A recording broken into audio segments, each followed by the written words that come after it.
Dear God, there's a baby in that trash bin. Oh my God, she's not moving at all. The words tore out of Isabella Reyes before she could stop them. It was pouring rain, a freezing storm that turned the Chicago night into a gray blur. Isabella had just lifted the heavy metal lid of the dumpster behind the kitchen when she saw her. There she was, Emma Valenti, only 7 months old, lying motionless among black garbage bags and rotting food, wrapped only in a thin, dirty blanket, her tiny body so still it looked like a discarded doll. For a moment, Isabella's soul felt as though it had dropped straight through the soles of her worn sneakers. No, no, no, she whispered, reaching into the filth without a second thought. Baby, don't you give up. Not out here. Not like this. The infant was ice cold, her skin turning blue, her lips pale as death, not even a whimper escaping her tiny mouth. Isabella pulled her out with trembling hands, immediately tearing open her own shirt and pressing the baby against her bare chest, skin to skin, desperate to transfer her body heat to the freezing child. She wrapped her coat around both of them, shielding the infant from the rain. I have to get you inside, Isabella gasped, feeling the terrifyingly weak flutter of the baby's heartbeat against her chest as she turned to run back to the house. Help! Someone help! I found her!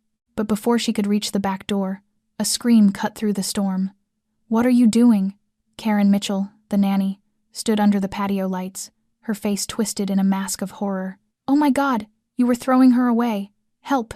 Guards! She's kidnapping the baby. Isabella's blood turned to ice. What? No, I found her in the bin. I just pulled her out, liar, Karen shrieked. I saw you. You put her in the trash because she wouldn't stop crying. Within seconds, 4 armed guards surrounded Isabella, guns drawn. The younger one ripped Emma from her arms, and the baby, startled from the warmth of Isabella's chest, let out a weak, pitiful cry that sounded more like a dying kitten than a human child. Don't move, bitch. Please, listen to me, Isabella begged, raising her trembling, dirt-stained hands, her shirt still torn open, her skin smeared with filth. She was freezing. She wasn't even breathing when I found her. She needs a doctor. Look at her skin. Shut up! A guard struck her across the face. Isabella staggered, falling into the mud, tasting blood, but nothing prepared her for the presence that emerged from the mansion. Adrian Valenti stepped into the rain like death itself, tall, broad, dressed in a black shirt, his eyes scanning the scene with a rage so cold it stopped her heart. Emma. His voice was quiet, but it carried the weight of an earthquake. He took his daughter from the guard. The infant was limp, smelling of rain and refuse, her tiny fists clenched weakly, her eyes half closed. Adrian's jaw clenched so hard a vein pulsed in his temple as he saw the filth smeared on his daughter's onesie, as he felt how cold her little body was. Then he looked at Isabella. You! He growled, his voice dropping to something inhuman. Isabella stepped back instinctively, mud and garbage juice staining her torn uniform, her whole body shaking. Mr. Valenti, please. I went to empty the trash. I found her inside. I saved her. Don't you speak. He handed Emma to Dante and stormed toward Isabella. His voice didn't boom. It sliced, controlled, lethal. You treated my daughter like garbage? You threw my flesh and blood into a dumpster? She's just a baby. She can't even cry for help. No, sir. I swear on my life. The slap came without warning. Isabella's head snapped to the side, pain exploding across her cheek. She fell to her knees on the wet gravel, gasping. Sir, please. Adrian grabbed her by the hair, forcing her to look up at him. His eyes held nothing but murder. I've killed men for less than looking at my family wrong. And you put my 7-month-old daughter in the trash like she was nothing? A helpless infant who can't even call for her father. Tears streamed down Isabella's face, mixing with the rain and mud. I saved her. I swear to God, I saved her. I held her against my chest to keep her warm. Enough. He released her with a shove that sent her sprawling into the dirt. Dante. A tall man in a dark suit stepped forward. Dante Moretti, Adrian's right hand, his expression unreadable, the baby now cradled carefully in his arms. Take her to the basement, Adrian ordered, his back already turned as he took Emma back from Dante, holding his daughter close, feeling her faint heartbeat. I'll deal with her after I know my daughter is safe. No, Isabella screamed, scrambling to her feet. Please, Mr. Valenti, I didn't do this. Check the cameras. Check. A guard grabbed her arm, twisting it behind her back. Pain shot through her shoulder. The cameras were off, Dante said quietly. Someone disabled them 30 minutes ago. Adrian froze. Then he turned, slowly, and looked at Isabella with something worse than rage. Suspicion confirmed. Interesting timing, he said softly. Take her. Now. Please. Isabella fought against the guards, but they were too strong. I have a sister. She's sick. She needs me. I would never hurt a child. Please, someone believe me. No one answered. They dragged her across the lawn, her bare feet scraping against stone and grass, her soaked, torn uniform clinging to her trembling body. Every breath felt like swallowing glass. Please, she whispered, her voice breaking. Please, just listen. They shoved her down a flight of stairs and into a cold, dark basement. The door slammed. The lock clicked. Darkness swallowed her whole. Isabella collapsed onto the concrete floor, hugging herself against the cold. Her cheek throbbed. Her arm ached. Her heart hammered so hard she thought it might burst. She curled into herself, a position she knew too well from childhood. From the orphanage, from the years of being blamed for things she didn't do, beaten for crimes she didn't commit. Not again, she whispered into the dark. Please, God, not again. Somewhere above, she heard Emma's weak, pitiful cries, the sound of a baby too exhausted and cold to truly scream. And despite everything, despite the terror, despite the pain, one thought rose above the rest. That little girl is alive, and I saved her. Even if no one believes me, I saved her. Then footsteps echoed down the stairs. Heavy, deliberate. The lock clicked open. Adrian Valenti stood in the doorway, a gun in his hand, his face carved from stone. Now, he said quietly, you're going to tell me exactly what you were doing near my daughter's room tonight, and if I don't like your answer, he raised the gun. No one will ever find your body. Isabella looked up at him, shaking, bleeding, but somehow still breathing. I saved her, she said, her voice barely a whisper, and one day, you'll know the truth. You'll have to live with what you did to me tonight. For a split second, something flickered in Adrian's eyes. Doubt, confusion, but it vanished as quickly as it came. He stepped into the darkness, and the door closed behind him. If Isabella's courage moved you, hit that like button and subscribe to the channel. Stay with me, because what happens next will leave you breathless. Adrian stepped into the dark basement, the door slamming shut behind him like the lid of a coffin being sealed. The only light came from a single bare bulb overhead, flickering and swaying slightly, casting ghost-like shadows across his face, a face as cold as ice. Isabella shrank into the corner, her back pressed to a damp, mold-stained wall, her whole body still soaked through and shaking without pause, her torn shirt still exposing the skin she had used to warm the baby. Her eyes locked on the gun in Adrian's hand, the black muzzle like a dead man's eye staring straight at her. Speak, Adrian said, his voice frigid and unhurried, as if he had the entire night to break her.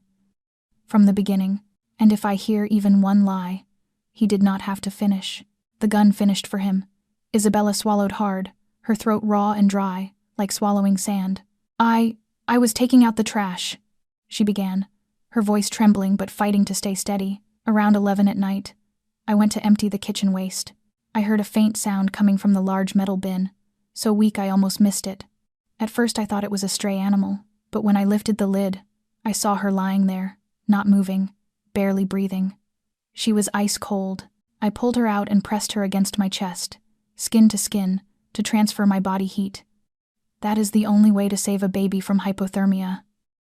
Adrian stared at her without blinking. His face looked carved from stone, not a single trace of feeling. That is a good story, he said, his tone sharp with a bitter kind of mockery. Too perfect, too complete, like you rehearsed it 100 times. I am not making it up, Isabella almost screamed, desperation tearing through her. Why would I hurt a baby? A 7-month-old who cannot even cry for help? What have I ever done to you? I am just the maid. Adrian stepped closer, the soles of his shoes cracking against the concrete like war drums. He bent down until his face was only inches from hers, his hot breath washing over her skin. How does a maid know how to treat infant hypothermia? Isabella blinked, the question catching her off guard and tangling her thoughts. I used to work in a nursing home, she said, her voice shrinking. 3 years. I was trained in CPR and emergency care because a lot of the elderly there had strokes or went into cardiac arrest. We also had training for infant emergencies. It was mandatory. Adrian's brow tightened, a flicker of surprise crossing his eyes before it vanished. Convenient, he said. A maid who just happens to know infant emergency care. Just happens to check the trash at the right moment. Just happens to save my daughter. You can check my records, Isabella said, her voice gaining a harder edge now, even as fear still choked her chest. Sunrise Nursing Home on the south side of Chicago. I worked there from the age of 22 to 25. They have my emergency care certificate. At that moment, the basement door opened. Dante walked in, his face still expressionless, but something had shifted in his eyes. He leaned in and murmured a few words into Adrian's ear. Isabella saw Adrian's shoulders go rigid, his jaw clenched tight. "What?" Adrian snapped, turning to Dante, his voice razor cold. "The doctor just finished checking her." "Boss," Dante said, loud enough for Isabella to hear. "She has severe hypothermia. Her core temperature was dangerously low. The doctor said if she had been out in that cold 5 minutes longer, her organs would have started shutting down. For a baby that young." He paused, his voice dropping. 1 or 2 more minutes and she would have been dead. The doctor also found traces of sedatives in her blood. Someone drugged her before putting her in that bin. He did not finish, but the silence that followed was heavier than any words. Isabella let out a breath she did not realize she had been holding, a thin thread of hope sparking in her chest. "You see? She really almost died. I saved her. I held her against my body to keep her alive. I have no reason to hurt her at all." But Adrian did not turn back to look at her. He stood there with his back to her, his shadow stretching across the concrete like a black tower. When he spoke again, his voice was still steel cold. "Someone still shut off the cameras," he said slowly. 30 minutes before she was found in the bin. "That person has high-level access. And you," he turned, his deep black eyes cutting straight through her, as if he could read every thought inside her skull. "You could be an accomplice. Maybe someone hired you to do this. You threw her away. Then you play the hero who saves her." "No," Isabella screamed, tears spilling out. "I do not know anything about the cameras. I do not have any access code. I do not even know the Wi-Fi password in this house." Adrian watched her for a long time, the silence pressing down until it felt impossible to breathe. Then he turned to Dante. "Call the police," he said, his voice like a death sentence. "Hand her over to them." Attempted murder of a Mafia boss's infant daughter. He walked toward the door without looking back. "She will rot in prison." The police car came to a stop in front of Cook County Jail at nearly 4 in the morning. Isabella was yanked out, her hands cuffed tight behind her back, her maid's uniform still damp and torn, reeking of sour garbage and rain, mixed with the metallic stink of dried blood on her lips. She staggered forward between 2 officers, her bare feet scraped and raw against the dead-cold concrete. Inside, the fluorescent lights burned so harshly they made her eyes ache after so many hours buried in the basement dark. Intake unfolded like a nightmare with no waking point. They took her fingerprints, photographed her with a number placard pressed against her chest, and confiscated everything she carried, including the cheap bracelet Lucia had given her for her birthday last year. A heavy-set female guard with a face as cold as loose change tossed her an orange jail uniform and barked an order. "Change." 2 minutes. Isabella peeled off the soaking clothes, her hands shaking so badly she could barely manage the buttons. When she was led into the holding area, a murmur rose like surf. "That's her." A shrill woman's voice sliced through from somewhere. The one who tried to kill Valenti's baby girl. Isabella kept her head down, forcing herself not to look at anyone, but she could feel dozens of eyes drilling into her back. They shoved her into a shared cell with 5 other women. The moment she stepped inside, the steel door slammed shut behind her. Less than 10 seconds later, a punch from behind sent her sprawling face first onto the concrete. "Trash," someone snarled. A large woman with tattoos crawling up and down her arms grabbed Isabella by the hair and hauled her upright. "You think you can touch a baby? A 7-month-old infant? People like you don't deserve to live." Isabella barely had time to register what was happening before the second blow landed, a kick driving into her stomach. She folded in on herself, air gone, lungs refusing. Then the third. The fourth. Savage laughter rippled around her while she writhed on the floor, arms over her head, trying to protect her face. Blood streamed from her nose, mixing with tears and grit. And in that instant of pain, memory burst through her like floodwater. Isabella was back in the dim room at St. Mary's Orphanage, where the matron had lashed her with a leather belt over something that had gone missing, something Isabella had never taken. She felt again what it was to be 7 years old, curled tight in a corner, crying without sound, wondering why she was being punished for a crime she did not commit. 20 years later, she was still paying for sins that were never hers. "Enough," a curt voice snapped. The blows stopped. Isabella pried her eyes open and saw a female guard standing beyond the bars, her face blank and indifferent. She did not step in to intervene. She only watched, as if she were enjoying a cheap show. "Go to sleep," she said, and walked away, her footsteps echoing down the empty corridor. That night, Isabella lay curled on the lowest bunk, every breath a knife sliding in and out of her ribs. She did not dare sob out loud, letting the tears seep silently into the thin pillow. In the dark, she thought of Lucia, her little sister lying in their cramped apartment on the south side, her fragile heart beating in uneven, frightened pulses, waiting for a surgery that now would never come. $200,000. A number Isabella had been scraping together for 5 years, and still she was only halfway there. And now, here in jail with an attempted murder charge hanging over her, she knew every hope had dissolved into smoke. "I'm sorry, Lucia," she whispered into the dark. "I broke my promise." Suddenly, a hand touched her shoulder. Isabella jerked around, her heart hammering. A middle-aged woman with graying hair sat on the bunk beside her, eyes glinting in the darkness. "Hey, kid," the woman whispered, her voice rough and thick as if she had smoked her whole life. "I'll give you a piece of free advice." Isabella said nothing, only stared. The woman leaned closer, her breath heavy with the stench of cheap cigarettes against Isabella's face. "Valenti bought this whole jail," she said, each word punching into Isabella's chest. "The guards, the inmates, even the warden, all of them belong to him." She paused, a half-smile creeping across her wrinkled face. "You're not going to live long enough to see your court date, kid." 3 days inside the jail passed like 3 years. Isabella survived each hour by avoiding every gaze, pressing herself into whatever corner she could find, and swallowing her tears back down her throat each night. The bruises on her body had shifted from purple to a deep blue-black, and every movement throbbed as if 1,000 needles were being driven into her flesh, but no physical pain compared to what she felt when she saw Lucia walk into the visiting room. Her sister was thinner than the last time Isabella had seen her, her cheeks sunken, her skin pale as paper, moving slowly with a labored breath that seemed to weigh on her chest. Lucia sat on the other side of the dividing glass, lifted the internal phone, and tears immediately spilled over. "Sister," Lucia sobbed, her voice breaking through the receiver. "Look at you. What did they do to you? Your face." Isabella raised a hand to touch the bruise along her cheekbone and forced a smile. "It's okay, sweetheart. I just fell.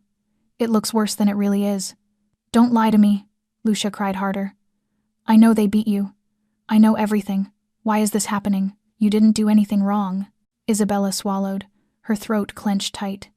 She wanted to cry, to scream that she was terrified to the point of dying, that she might never leave this place. But when she looked into her sister's reddened eyes, she knew she was not allowed to break. "Listen to me," Isabella said, fighting to keep her voice calm. "Everything is going to be okay.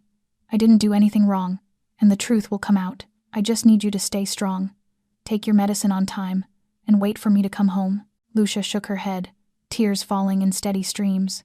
"You don't understand," the doctor said. "The doctor said I only have 2 months if I don't get the surgery." Isabella's heart clenched as if someone had wrapped a fist around it. 2 months. 60 days. And she was locked in a cell on an attempted murder charge. No bail, no lawyer, no hope. "Lucia, I'm not afraid to die," Lucia said, her voice trembling but straining for courage. "I'm only afraid you'll be alone. I'm afraid no one will take care of you when I'm gone." "Don't say that," Isabella ground out. And at last, the tears broke free. "You're going to be okay. I promise. I'll find a way. Visiting time is over." The guard's cold voice cut through them like a blade. Lucia stood and pressed her hand to the glass. Isabella lifted her own hand to the matching spot, feeling only the chill of the barrier instead of the warmth of her sister's skin. "I love you," Lucia whispered. "I love you too." Then Lucia was led away, her small, fragile figure disappearing behind the door. Isabella stayed seated for a few seconds, head bowed, tears dropping onto the metal table. She thought they would take her back to the cell, but the guard escorted her somewhere else, an interrogation room with metal chairs, a metal table, and walls the color of old ash. Waiting inside was a black woman in her early 50s, short hair streaked with salt and pepper, wearing a gray blazer with a police badge clipped to her belt. Her eyes were sharp, But unlike the others Isabella had met, they were not cruel. "Sit down," the woman said, steady and controlled. "I'm Detective Maria Santos. I'm in charge of investigating your case." Isabella sat, wary. "I already told the police everything. I don't have anything else to say." Detective Santos opened a case file and turned a few pages. "I'm not here to listen to you repeat your statement. I'm here because something about Karen Mitchell's story doesn't add up." Isabella lifted her head, her heart beating faster. "What did you say?" "She says she saw you throwing the baby into the dumpster," Detective Santos said slowly, watching Isabella's reaction. "But according to the doctor's report, the infant was pressed against your bare chest when she was found. There were traces of your body heat preserving hers, skin-to-skin contact that kept her alive. If you meant to throw her away, why would you pull her out, tear open your own shirt, and hold her against your body to keep her warm?" Isabella said nothing, only stared at Detective Santos with a look that held hope and suspicion at the same time. "I need you to answer a few questions," Detective Santos continued. "Why were you working for the Valenti family? Did you have any grudge against them?" "No," Isabella answered immediately. "I only needed the money. My sister has a congenital heart condition and she needs surgery urgently. The job at the Valenti estate paid more than anywhere else I've ever worked. That's the only reason." Detective Santos nodded and wrote in her notebook. "Did you know anyone in the Valenti family before you worked there?" "No. I applied through a staffing agency.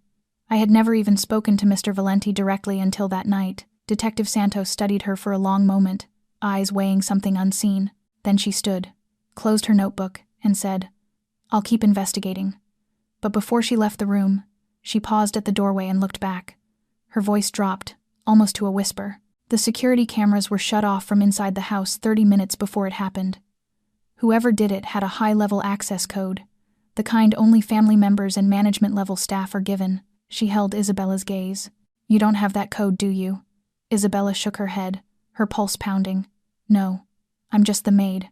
I'm not even allowed in the main bedroom wing." Detective Santos nodded slowly, a strange glint passing through her eyes.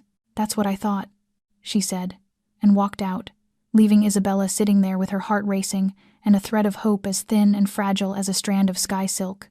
A scream tore through the quiet night inside the Valenti estate. Not a scream, exactly, but something worse, a high-pitched, desperate wail that only a terrified infant could make. Adrian jolted upright, barefoot, sprinting down the hallway toward Emma's nursery. When he burst in, his 7-month-old daughter was thrashing in her crib, her tiny face drenched in tears, her eyes wide with terror, her small fists flailing at invisible demons. "Baby, baby." Adrian reached down and pulled her into his arms, feeling her small body shaking violently against his chest. "I'm here. You're safe. It's okay." But Emma would not stop crying. She arched her back, pushing against him, her wails growing louder, more frantic, as if his touch brought no comfort at all. Adrian tried everything, rocking her, humming, walking around the room, but nothing worked. The baby screamed until her voice grew hoarse, until her little body was drenched in sweat. This was the 4th night in a row. Every night the same screaming, crying, inconsolable terror, and the part that unsettled him most was what the new nanny had told him that morning. "She keeps reaching for the door, sir," the nanny had said nervously. "Every time someone walks in, she looks up like she's expecting someone else, and when it's not that person, she cries harder." Adrian held Emma tighter, his chest feeling as if something sharp had been driven straight through it. He remembered the night it happened, how when the guards had ripped Emma from Isabella's arms, the baby had let out that same desperate cry, as if being torn from the only safety she knew. Victims don't cling to the person who hurt them. A 7-month-old doesn't know how to pretend. So then, he finally got Emma to sleep by sheer exhaustion, her tiny body going limp against his chest, her breathing still hitching with the echoes of sobs. He laid her gently in the crib, and even in sleep, her small hand reached out toward nothing, fingers grasping at empty air. He went downstairs to his study, where Dante was already waiting with a thick file in his hands. "Background checks complete, boss," Dante said, setting the file on the desk. "On Isabella Reyes." Adrian sat and opened it. Each page felt like a slap across his face. Isabella Maria Reyes, 27, born in Chicago. Orphaned at 7, raised in St. Mary's Orphanage until she turned 18. Worked at Sunrise Nursing Home for 3 years. Highly rated for diligence and dedication. Trained in emergency care, including infant CPR and hypothermia treatment. then moved into domestic work for wealthy families to earn higher pay. Reason: supporting her sister Lucia Reyes, 22, born with a congenital heart condition, urgently needing surgery costing $200,000. No criminal record, no history of violence, no ties to any enemies of the Valenti family. She's completely clean, Dante said quietly. No motive, no violent past, nothing. Just a poor girl trying to save her sister. Adrian slammed the file shut, jaw clenched so hard it ached. Something was wrong, something he had missed. "Brother," a familiar voice called from the doorway. Marcus Valenti walked in, his usual smile fixed in place, his expensive suit without a single wrinkle. Adrian's younger brother had always been the picture of polished perfection, but tonight Adrian watched him with different eyes. "I heard the baby had another episode," Marcus said, dropping into the chair across from him without being invited. "Poor little thing. That's heavy trauma for someone so young." "She'll be fine," Adrian answered curtly.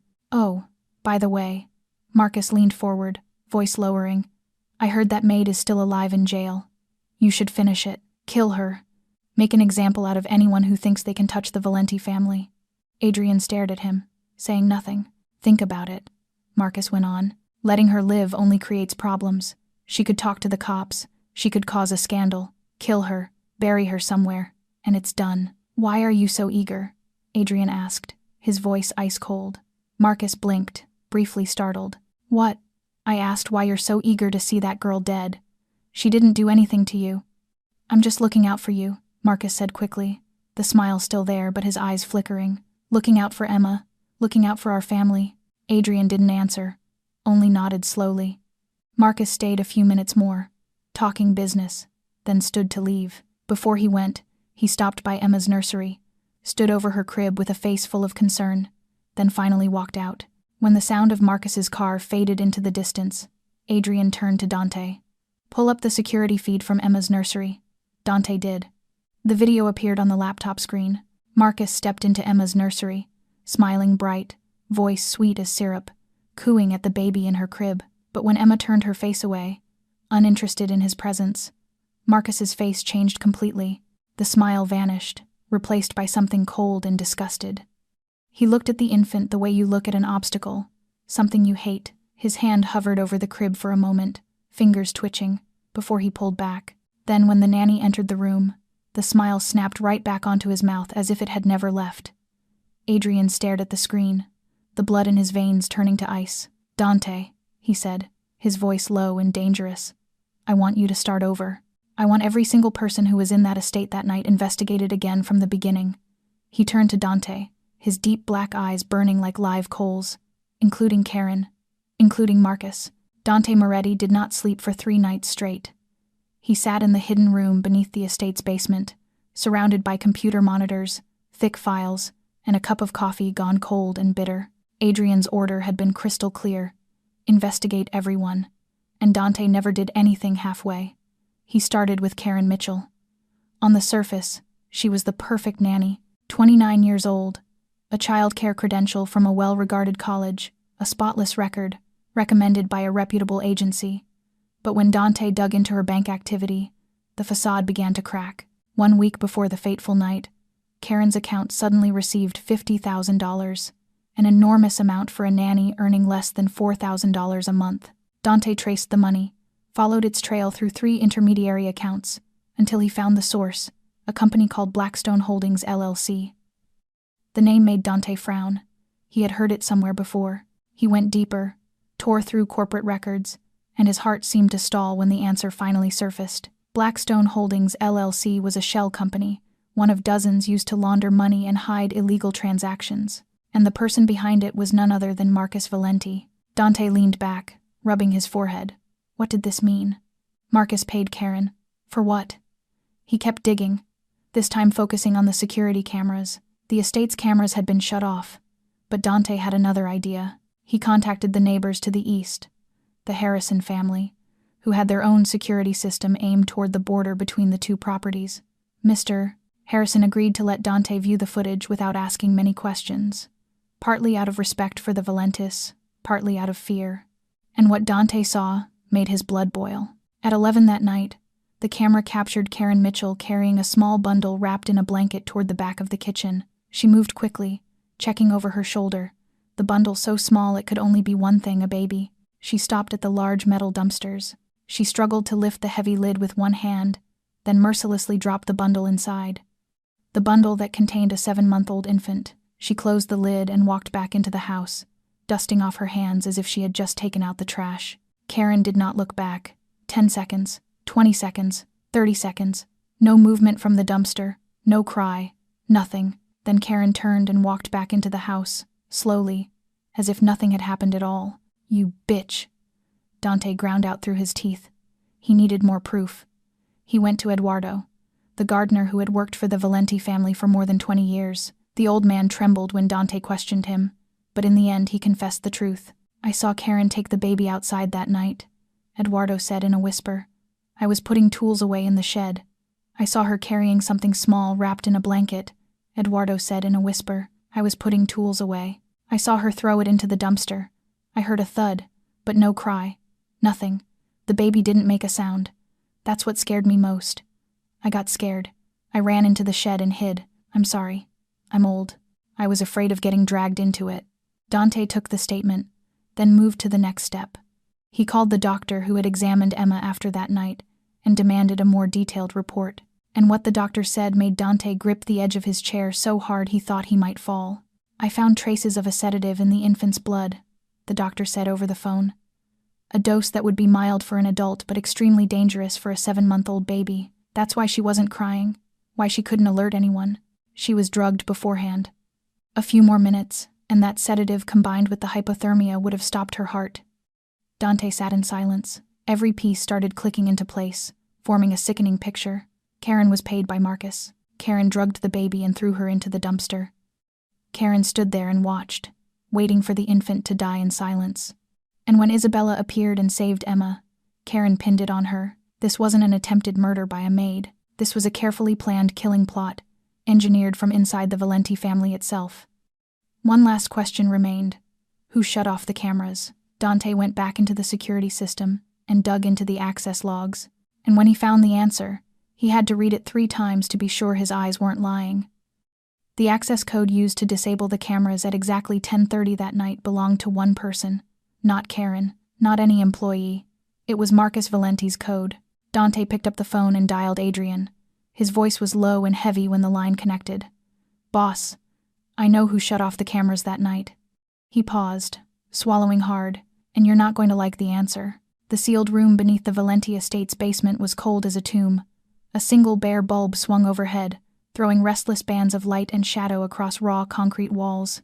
Karen Mitchell sat on a wooden chair in the center of the room, her hands bound tight behind her back, her face drained to the color of death. Adrian walked in, Dante behind him. He said nothing, only dragged a chair into place across from Karen and sat down. His eyes were black pits, empty of feeling. "Mr. Valenti," Karen spoke first, her voice shaking as tears began to slide down her cheeks. "I don't know why I'm here. I told the truth. Isabella Reyes tried to kill Emma. I saw it with my own eyes." Adrian stayed silent, only staring at her. That silence was more frightening than any threat. "Please believe me," Karen cried harder, tears and snot smearing across her face. "I love Emma like she's my own. I would never let anything happen to her. Isabella, that maid, she's the guilty one. She threw Emma in the trash. I swear to you." Adrian slowly opened the file Dante had prepared. He placed the first page on the table and turned it toward Karen. "Explain to me," he said, his voice ice cold, "where the $50,000 in your account came from." Karen's face went even paler. She stared at the bank statement, her lips moving, but no sound came out. I don't know," she stammered. "Maybe it was a mistake. Maybe someone sent it to the wrong account." Adrian laid down the second page. "The money came from a company called Blackstone Holdings LLC, a shell company." Then the third page. "That company belongs to my brother, Marcus Valenti." It was as if lightning had struck her. Karen shook her head violently. No, you have it wrong. I don't know Mr. Marcus. I don't know anything about that company." Adrian didn't answer. He pulled out a laptop and played the video, the screen filled with the neighbor's security footage.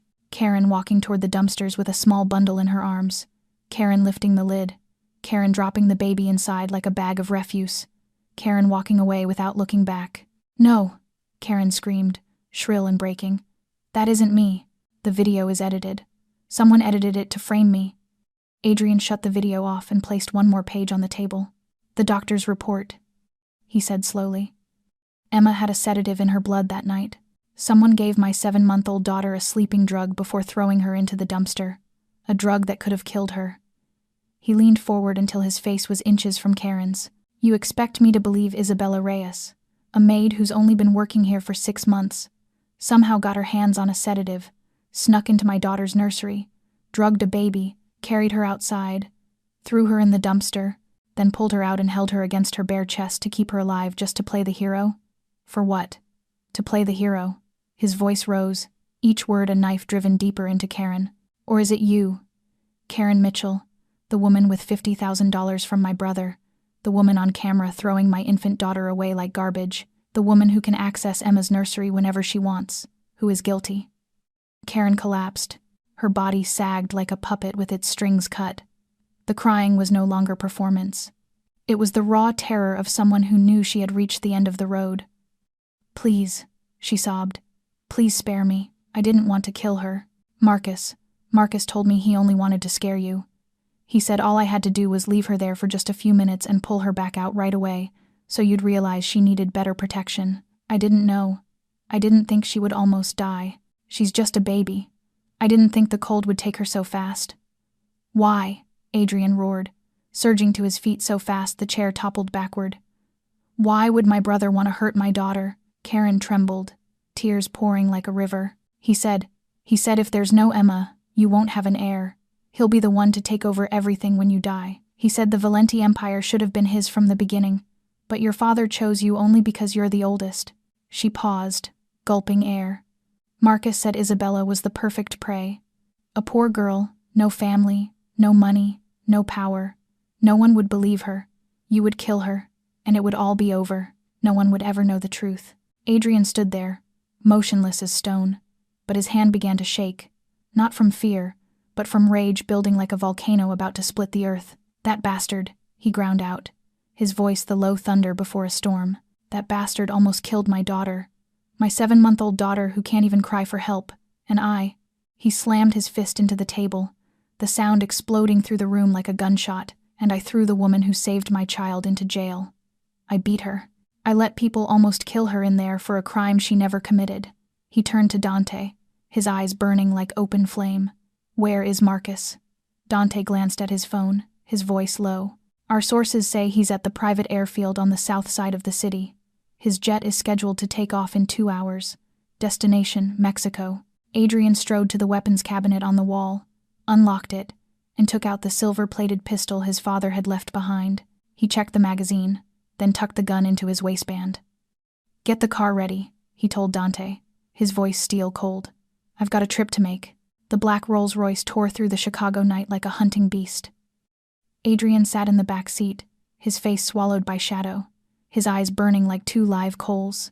Dante drove, glancing at his boss now and then through the rearview mirror, but he did not dare speak. Midway Executive, a private airfield on the southern edge of the city, was familiar ground for the wealthy who wanted to come and go without being seen. When Adrian's convoy poured onto the runway, Marcus's private jet was already powered up, ready to lift off. But it was too late. 5 black SUVs blocked the strip, and more than 20 of Adrian's gunmen locked the plane inside a ring that could not be broken. Marcus descended the aircraft stairs, surprise flashing across his face before it settled back into that practiced calm. He stood there in a black suit, hair slicked smooth, looking more like a successful businessman than a man who had just plotted to kill his own infant niece. "Brother," Marcus said, a half-smile curling his mouth. "Here to see me off? No need. I'm just taking a little vacation for a few weeks." Adrian stepped out of the car and walked toward him, slow, measured, not speaking until he was less than 3 meters away, close enough to see the beads of sweat on Marcus's brow despite the winter night that cut like a blade. "Karen told everything," Adrian said, his voice low and dangerous. $50,000, the shell company, the sleeping drug, all of it. The smile died on Marcus's lips. He stood in silence for a moment, and then he laughed, a cold, unhinged sound. "So you know," Marcus said, no longer pretending. Fine. I'm tired too. Tired of playing the good little brother for 38 years. Adrian's mind flickered back to childhood. 2 brothers growing up in their father's mansion. Marcus always the one behind, the one measured against him, the one never quite enough. Adrian can do it. Why can't you? Their father had said hundreds of times, and each time Adrian had watched Marcus's eyes darken a little more. You think you deserve everything? Marcus roared, bitterness spilling out raw. This empire, this power, this respect. What did you do to earn it? You're just the oldest son. You were born 2 years before me. That's all. But father chose you, left everything to you, and I had to live my whole life in your shadow. He took a step forward, eyes bloodshot. I worked like a dog. I killed for this empire. I sacrificed everything. And what did you have? You had Emma, a daughter, an heir. And me? I had nothing. When you die, everything goes to that baby. I stay Adrian Valenti's brother forever, the shadow standing behind you. Nothing more. So you plan to kill my daughter? Adrian asked, his voice ice cold. A 7-month-old baby? So there would be no heir, so you could take it all? Marcus let out a sharp, ugly little laugh. A perfect plan, right? The baby dies, you have no heir, and that poor Maid becomes the scapegoat. Who would believe an orphan against the Valenti family? She rots in prison. You suffer with your loss, and I stand beside you and comfort you like a good brother. Then when you collapse, I take everything. He tilted his head, the smile on his face turning poisonous. It was so easy. A little sedative in her milk, wrap her in a blanket, drop her in the trash. She couldn't even cry for help. She would have just stopped breathing. Quiet, clean, no evidence. His eyes gleamed with something inhuman. But that woman had to find her. Ruined everything. Adrian said nothing. In him, the rage had passed the point of boiling and become something colder, more dangerous, the stillness before the storm breaks. Marcus seemed to feel it. He took a step back, his hand sliding slowly inside his suit jacket. You going to kill me, brother? Marcus asked, his voice trembling. Kill your own blood? I'm considering it, Adrian replied.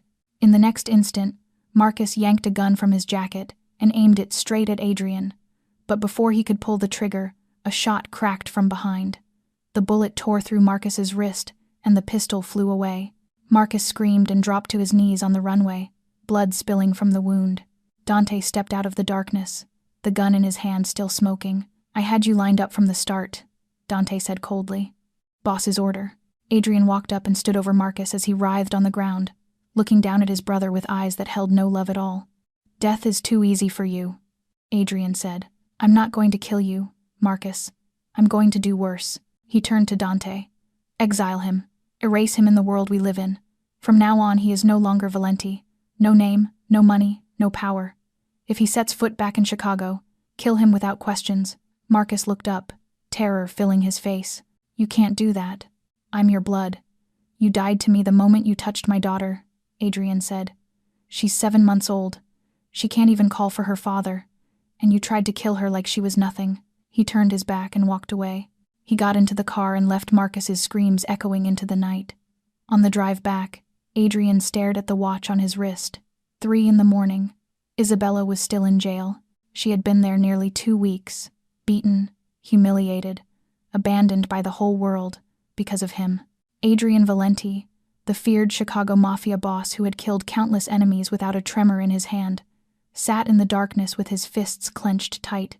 And for the first time in his life, he did not know what words could possibly be enough to ask forgiveness from another human being. The iron gate of Cook County Jail swung open with a shriek of metal on metal. Isabella Reyes stepped out, squinting into the morning sunlight she had not seen in 2 weeks. She wore the same old clothes they handed back at release, a wrinkled shirt and jeans worn thin at the knees. But fabric could not hide the bruises blooming along her arms, the long scrape on her neck, or her swollen mouth still marked by what the jail had done to her. She walked slowly, one careful step at a time, as if her legs had forgotten how to move on free ground.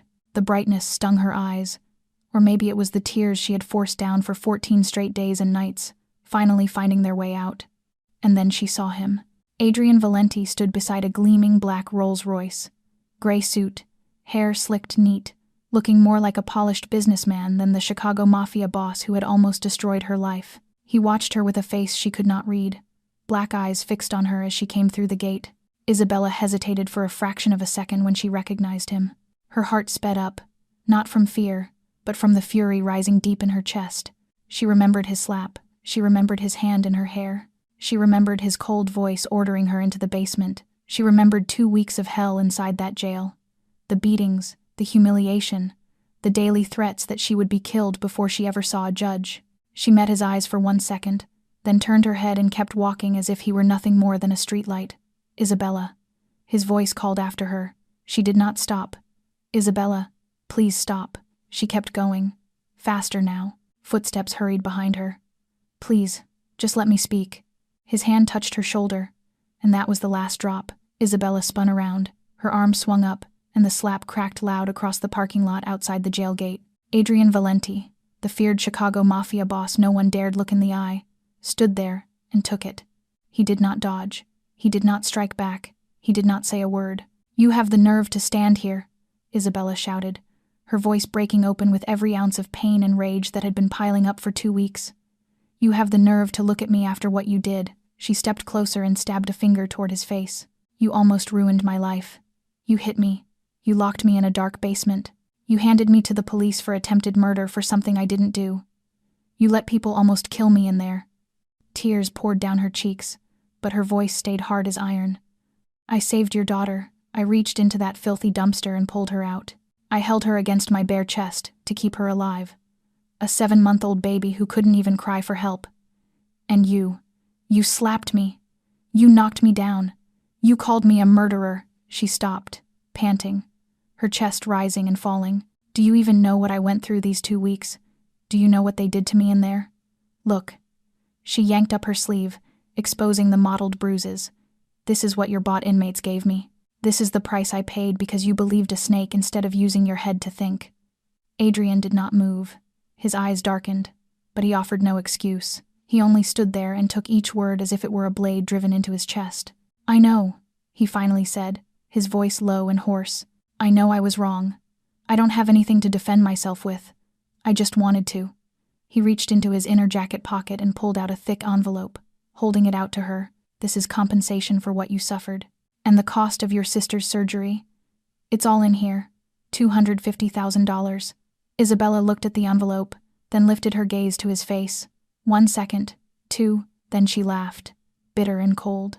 "You think money can buy my dignity?" She snatched the envelope from his hand and hurled it straight into his face. Bills scattered into the wind, fluttering down like autumn leaves. "I don't need your dirty money," Isabella said, her voice trembling but proud. "I'm not something you can buy. I don't sell my dignity to anyone, not even the Chicago Mafia boss." She turned her back and walked away without looking back. Adrian stood in the parking lot with money swirling around his shoes, watching the small figure of the woman he had once thought no more than an ant. And for the first time in his life, he felt small. Isabella had gone only a few dozen meters when the phone in her pocket began to ring. She pulled it out, saw Lucia's name, and answered, forcing her voice steady. "Sweetheart, I'm out. I'm coming home. Sister." Lucia's voice, weak and broken, cut through, accompanied by the steady beeping of a heart monitor. I'm at the hospital. I fainted this morning," the doctor said. Her voice caught. "The doctor said I don't have much time left. Can you come?" The phone almost slipped from Isabella's hand. She stood frozen in the road, shaking head to toe, the world around her collapsing into silence. "Wait for me," she whispered, her throat tight with grief. I'm coming right now."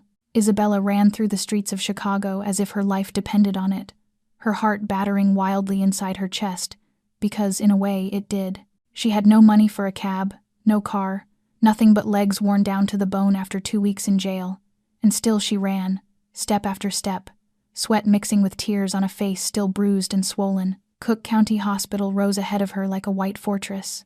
She burst through the glass doors, nearly colliding with a nurse, and gasped out a question about the emergency room. She found Lucia on a hospital bed, her small body nearly swallowed by wires and machines, the heart monitor chiming in steady beeps, slow and measured, as if counting down the last seconds of a life. "Lucia," Isabella whispered, dropping to her knees beside the bed and gripping her sister's icy hand. "I'm here. I'm sorry I wasn't with you." Lucia opened her eyes. dulled by exhaustion, but she still tried to smile. "You're out? Are you hurt?" Even now, her sister worried about Isabella instead of herself. Isabella bit her lip, forcing a sob back down. "I'm fine. You're the one we have to worry about. You're going to be okay. Listen to me." "Miss Reyes." A doctor's voice came from behind. Isabella turned to see a middle-aged man in a white coat, his expression grave, and he motioned her into the hallway. "Your sister's condition is extremely critical," he said plainly, without softness. "Her heart is failing faster than we expected. If she doesn't have surgery within 48 hours, I'm afraid that he did not finish." But Isabella understood. "Do the surgery now," she said, her voice tight and breaking. "Do whatever you have to do." The doctor looked at her with pity. "The cost of the operation is $200,000, Miss Reyes.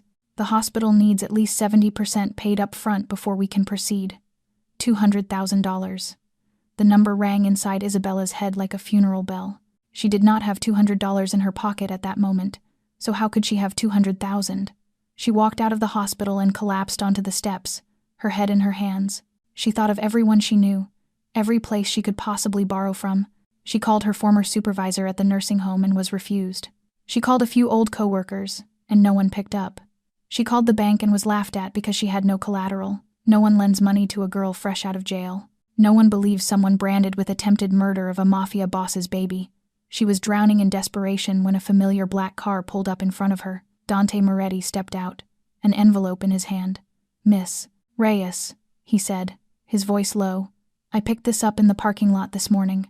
Isabella recognized the cash envelope she had thrown into Adrian's face. Her hands shook as she took it, opened it, and counted. $50,000. Only 50,000. The rest had scattered into the wind or been scooped up by strangers. She was still short 150,000. Isabella stared at the money, then stared at her phone. She had one last option. She opened her contacts and found a number she had saved long ago but never dared to call.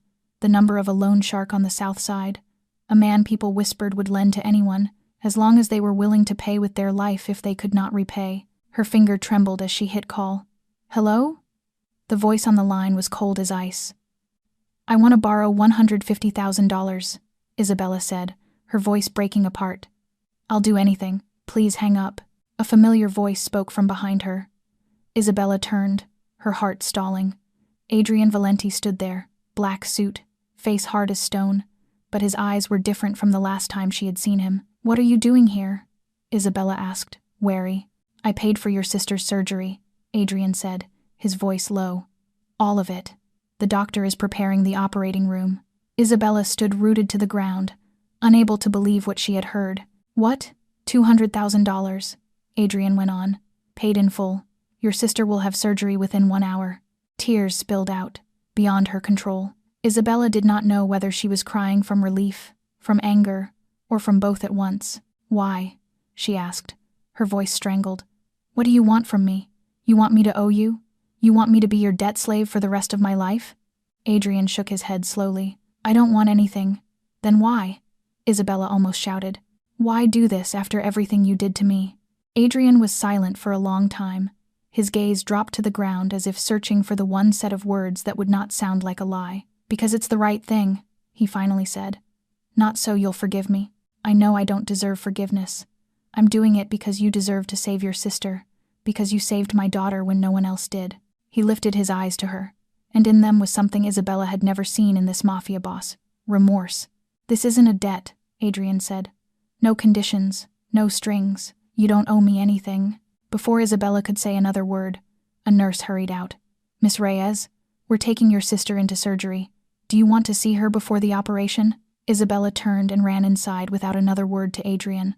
She held Lucia's hand one last time before the operating room doors closed, whispering love and promises into her sister's ear. And then she sank to her knees in front of that door, hands clasped, lips moving with silent prayers. "Please, God, save my sister," she whispered. "She's all I have in this world." At the far end of the hallway, Adrian Valenti stood in the shadows, watching the small figure of the woman on her knees, and he wanted to step forward. He wanted to say something, but he did not dare, and he simply stood there in silence, like a sinner outside the gates of heaven, knowing he had no right to enter. Isabella looked at Serena Valenti standing in front of her, a young woman with straightforward eyes and a sincere bow of the head, and in all of Isabella's 27 years, no one from that kind of wealth had ever lowered themselves to apologize to her like that. "I don't know what to say," Isabella finally replied, guarded. "You came to apologize, but can an apology erase what I went through?" Serena lifted her head, her gaze steady. "No, and I know that. An apology can't erase the bruises on your body, can't give you back those 2 weeks in jail, can't heal what my brother did, but I didn't come here only to say I'm sorry." She paused and took a deep breath. "I came because of Emma." At that name, something sharp tightened in Isabella's chest, and she remembered the baby's still body when she first pulled her from the dumpster, the tiny fist that had gripped her finger when the infant finally stirred, the weak whimper in the rain that night. "How is Emma?" Isabella asked, unable to hide the worry in her voice. "She won't eat," Serena said. "Pain in every word.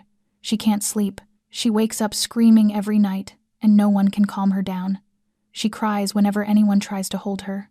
She keeps reaching toward the door like she's waiting for someone." Serena held Isabella's eyes.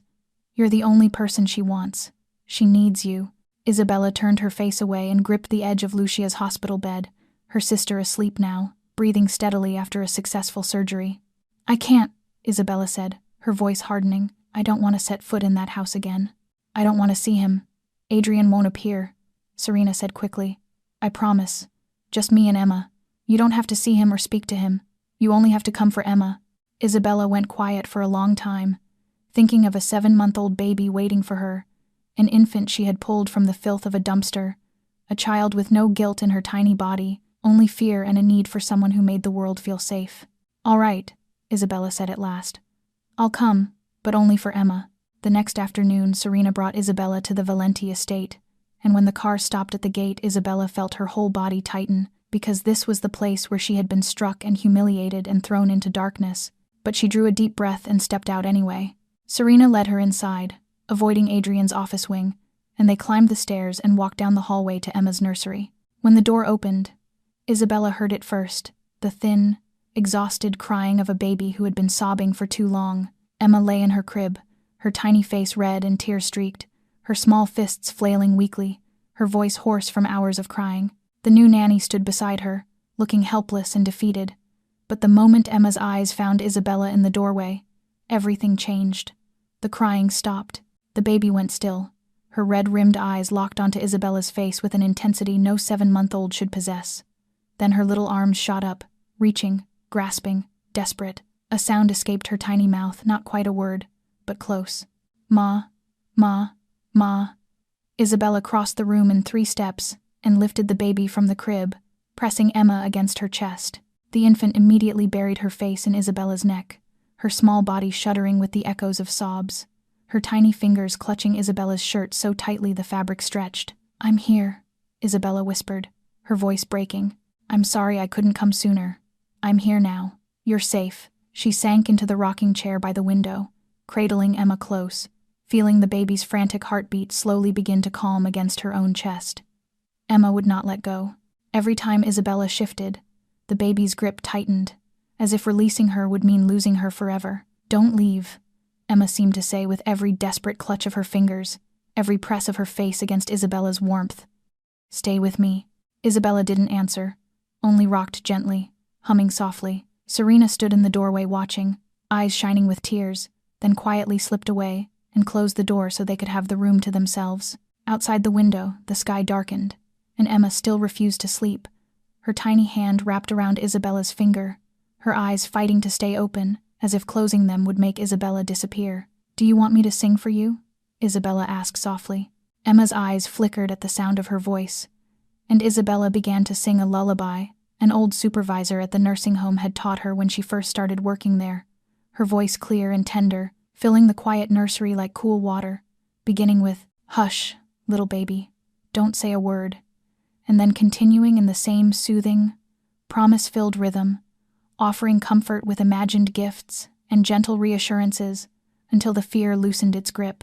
Word by word the sound wrapped around Emma, and little by little the baby's body relaxed, her breathing slowed, her eyelids drifted down, and she fell asleep curled against Isabella's chest, tiny fingers still gripping the collar of Isabella's shirt as if to anchor her in place.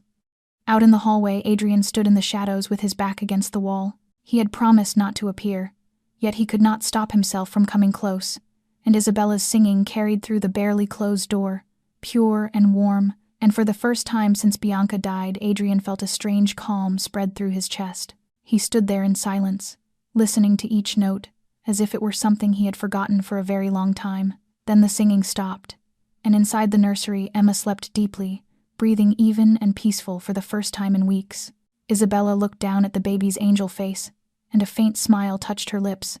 Suddenly, Emma shifted in her sleep, her tiny mouth moving. "Ma, Ma," the baby murmured, slurred but unmistakable.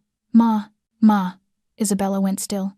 Her heart missed a beat, and she stared down at the infant in her arms, not knowing how to react.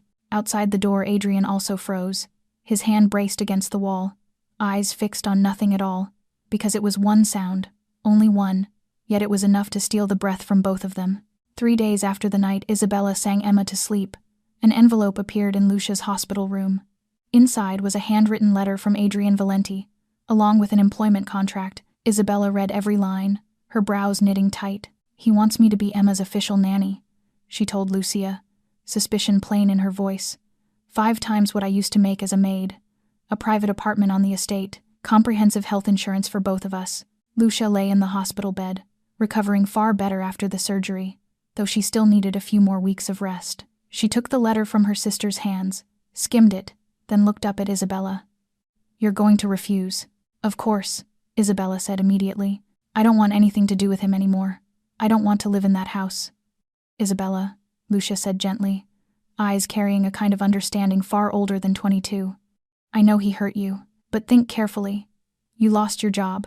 You have a record now, even if you've been cleared, and people won't hire you easily. And me," she stopped, and looked down at her hands. "I still need follow-up visits and monthly medication. Where is the money going to come from?" Isabella fell silent. Lucia was right. She had nothing, no job, no savings, no future. "And Emma," Lucia went on, "you told me she called you Mama, in her sleep. She needs you, Isabella. It's not that Mafia boss who needs you. It's a 7-month-old baby who lost her mother and needs someone who makes her feel safe." Isabella stared out the window where the late afternoon light was fading. She thought of Emma, those wide, hopeful eyes, that tiny hand gripping her finger as if Isabella was the whole world. "You deserve to be compensated," Lucia said. "And this isn't selling your dignity.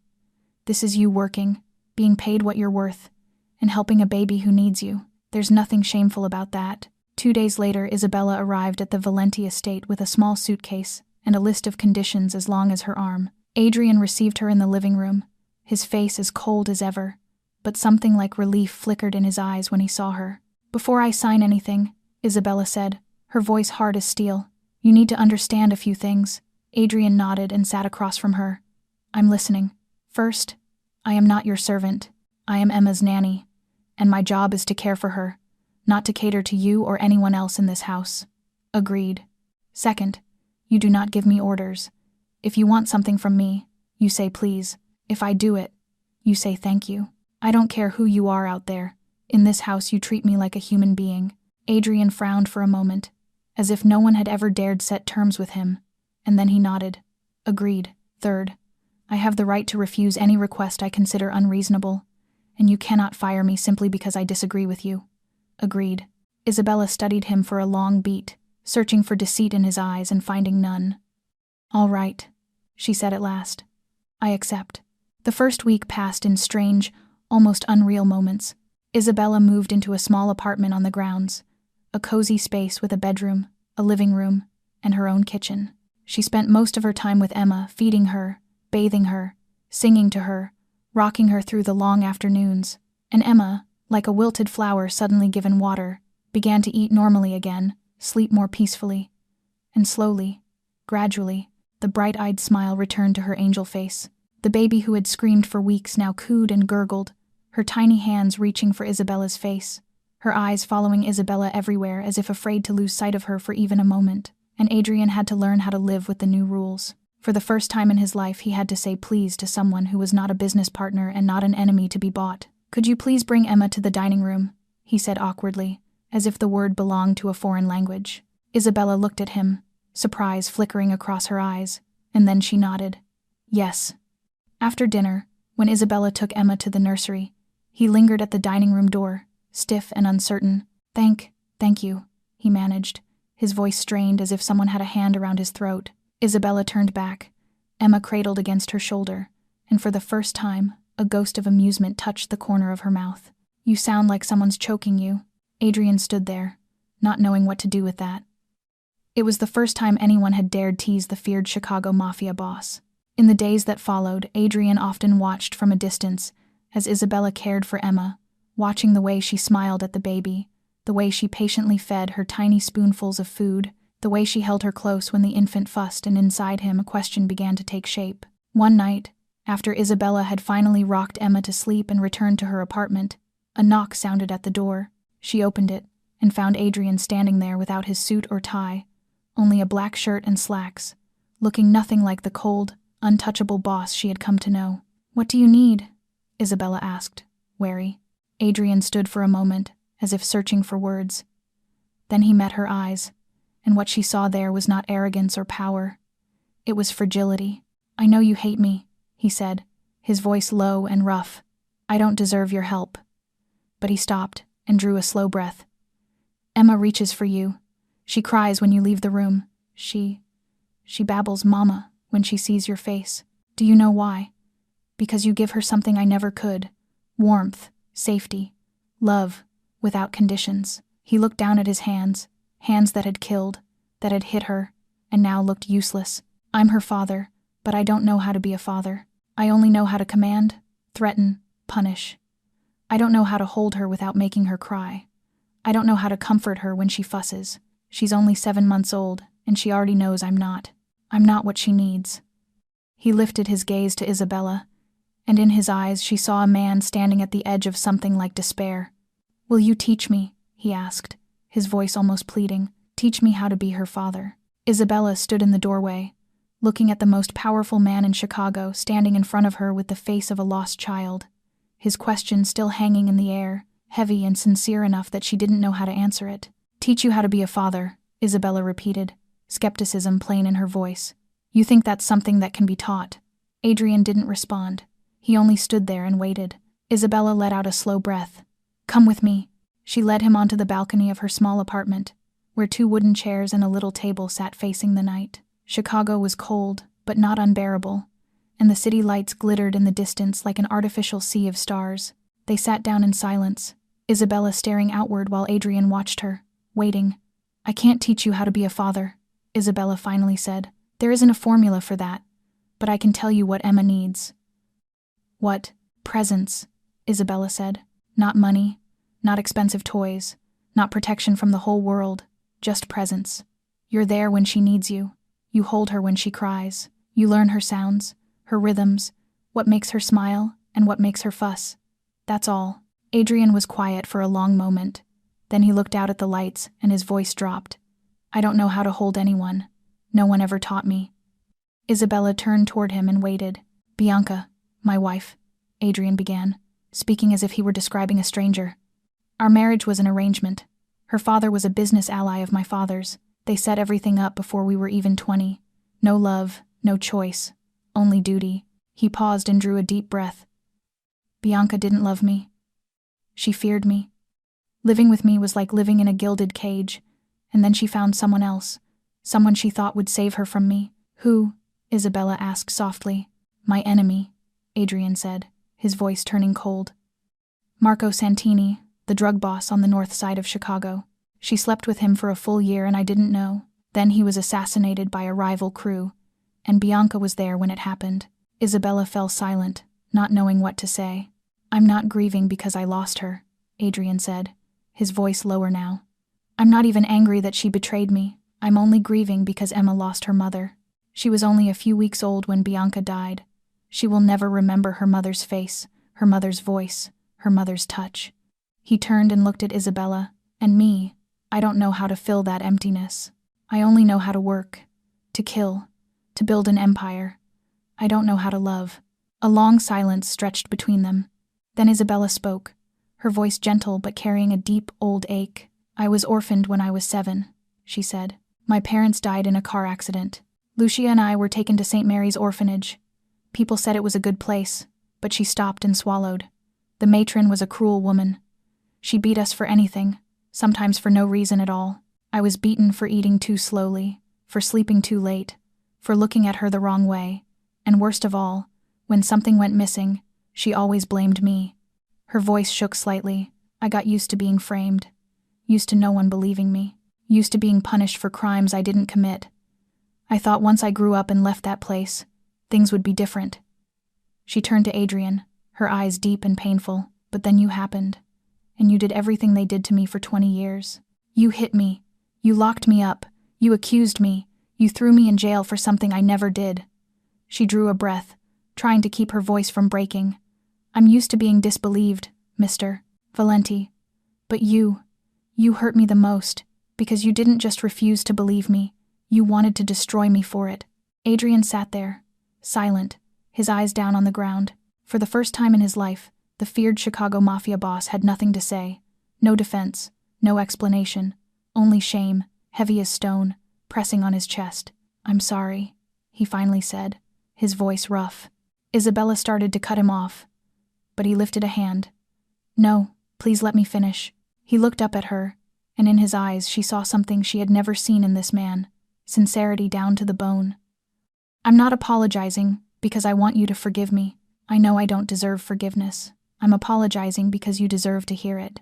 You deserve to know that I, Adrian Valenti, know I was wrong, completely wrong, and I'll have to live with that for the rest of my life. He stood, ready to leave. Thank you for listening, and thank you for what you're doing for Emma. I don't deserve it, but she does. He walked toward the door, but Isabella's voice stopped him. Mr. Valenti. He turned back. Isabella looked at him, and for the first time since the night by the dumpster, her eyes did not hold hate, not forgiveness either. Not yet, but it was no longer pure hatred. Something had shifted.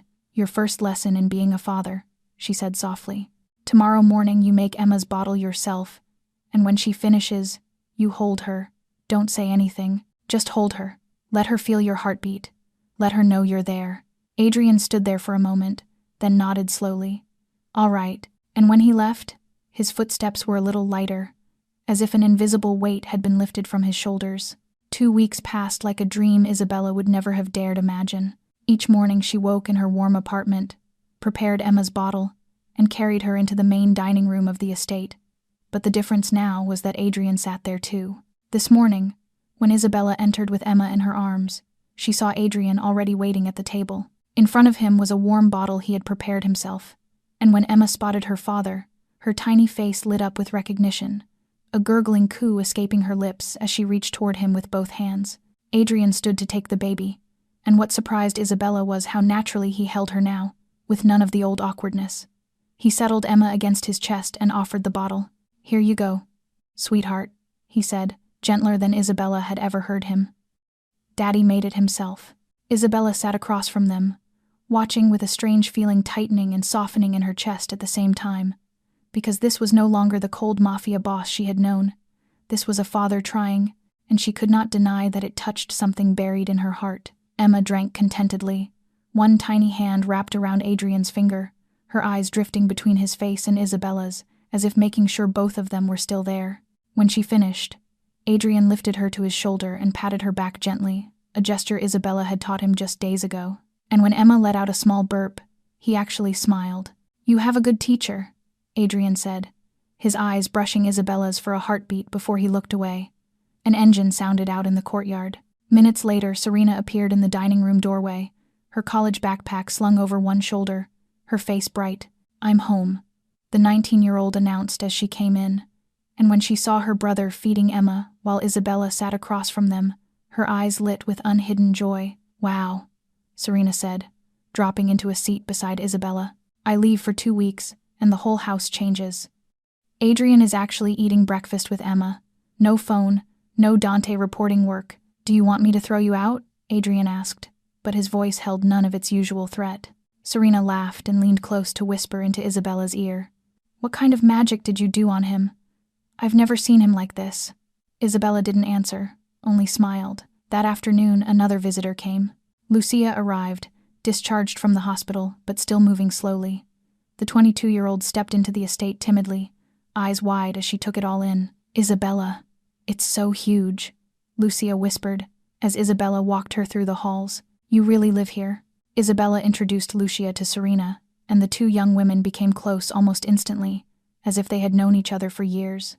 They sat in the garden talking and laughing, while Isabella tended Emma nearby, rocking her in a stroller under the shade of an old oak tree, and seeing her sister safe and bright again gave Isabella a simple happiness she had forgotten existed.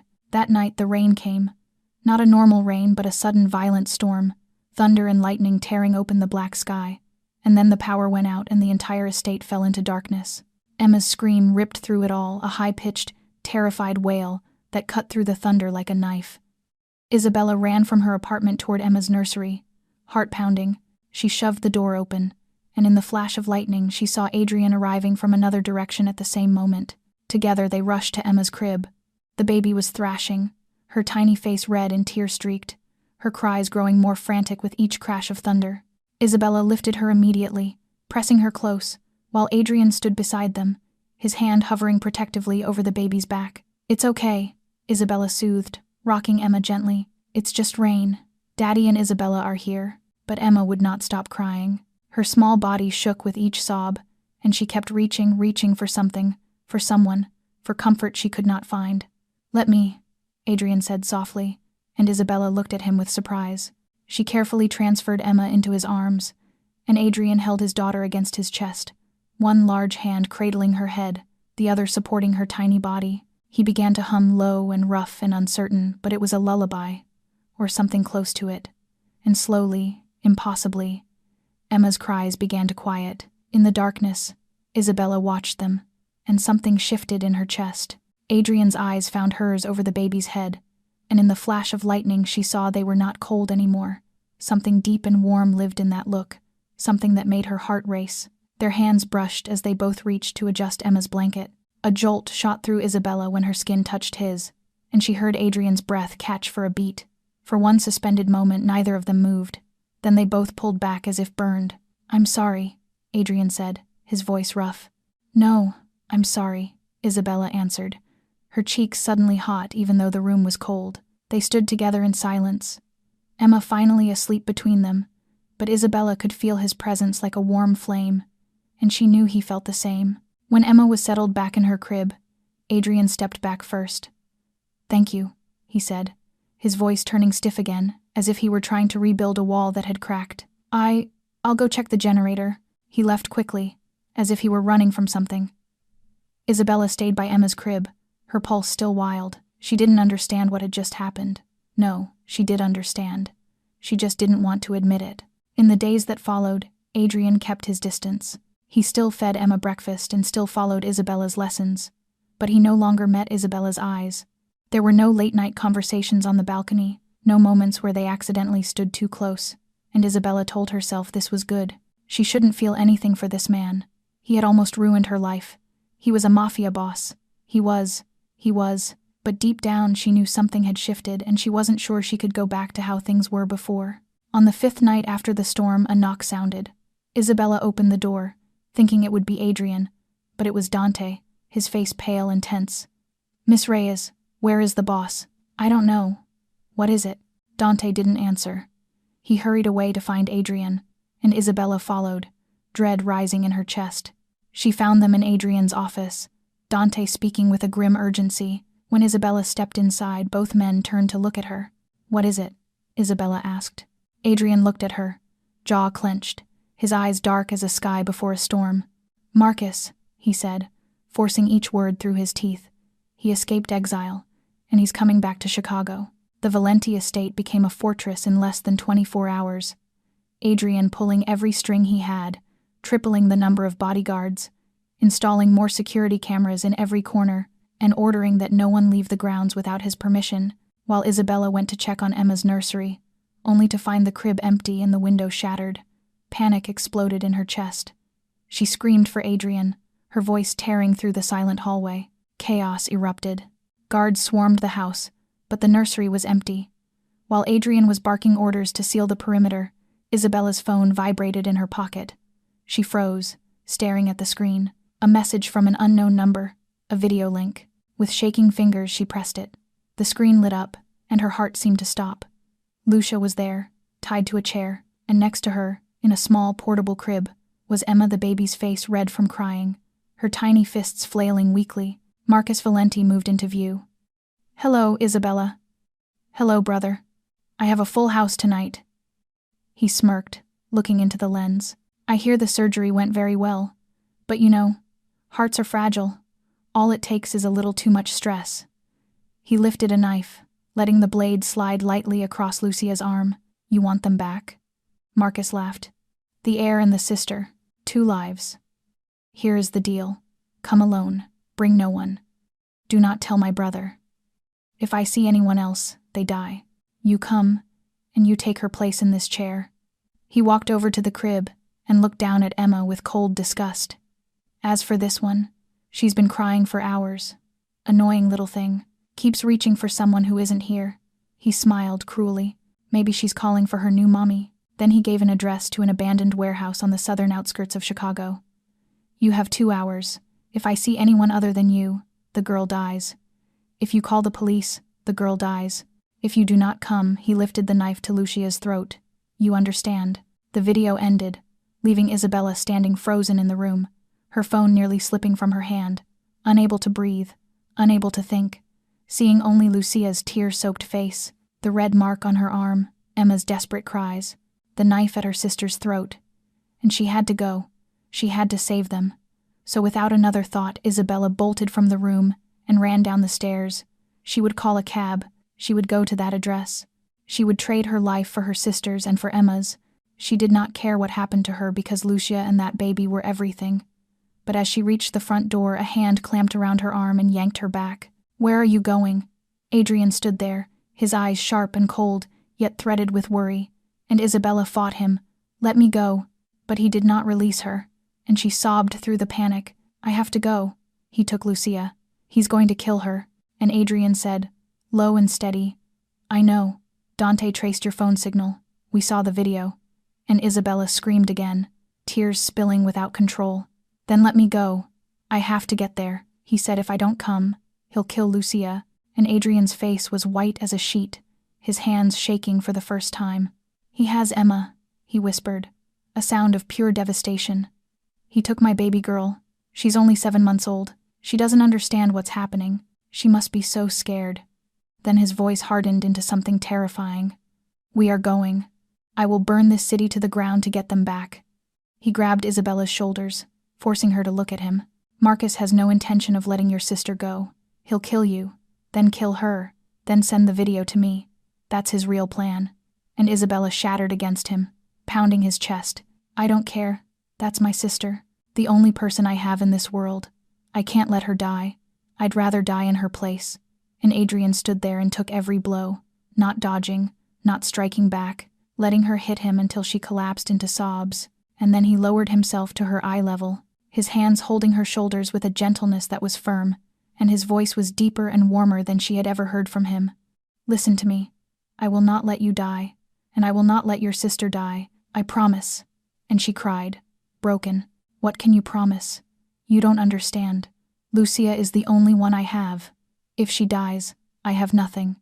And Adrian looked straight into her eyes, and whatever she saw there stopped her tears mid-breath. "Not anymore," he said, solid as an oath. "You have us. You have Emma. You have Serena. You have me. You are not alone anymore, Isabella, and I will not let anyone take anyone from you." And it was the first time he had said her name, not Miss Reyes, not ma'am, but Isabella. And the way he said it, as if it were the most precious thing left on earth, made her throat tighten. Then Adrian rose and turned to Dante waiting at the door, the old authority sliding back into his voice. "Mobilize everything. Find Marcus. Surround the warehouse. I want no rat slipping out." And Dante asked, "How does the boss want him handled?"